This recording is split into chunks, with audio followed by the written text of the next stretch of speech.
Group 2 మెయిన్స్‌కి సంబంధించి INS రాజు sir book latest edition ఇది. జాతీయ ఆదాయం మీద ఎలాంటి బిట్స్ వస్తాయి, ఎలా అడుగుతాడో చూద్దాము.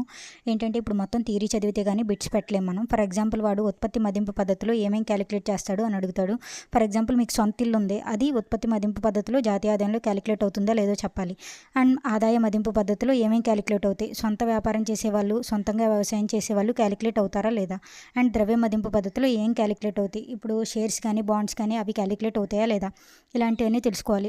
ప్లస్ ఏమున్నాయి అంటే ఏమి ఇంక్లూడ్ చేస్తున్నారు, ఏమి ఎక్స్క్లూడ్ అవుతున్నాయి, అంటే ఏమి జత చేస్తున్నారు, వేటిని జత చేయట్లేదు. ఫర్ ఎగ్జాంపుల్ కొన్ని రిమూవ్ చేస్తారు, బాండ్స్ కానీ షేర్స్ కానీ వీటిని జాతీయ ఆదాయంలో లెక్కించరు.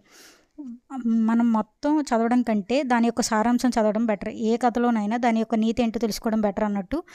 బుక్ మొత్తం చదవడం కంటే మనం అర్థం చేసుకునేది ఎంతో అది చాలా ఇంపార్టెంట్. ఇప్పుడు ఆ జాతీయ ఆదాయాన్ని ఎన్ని మదింపు పద్ధతుల ద్వారా క్యాలిక్యులేట్ చేస్తారంటే ఉత్పత్తి మదింపు పద్ధతి,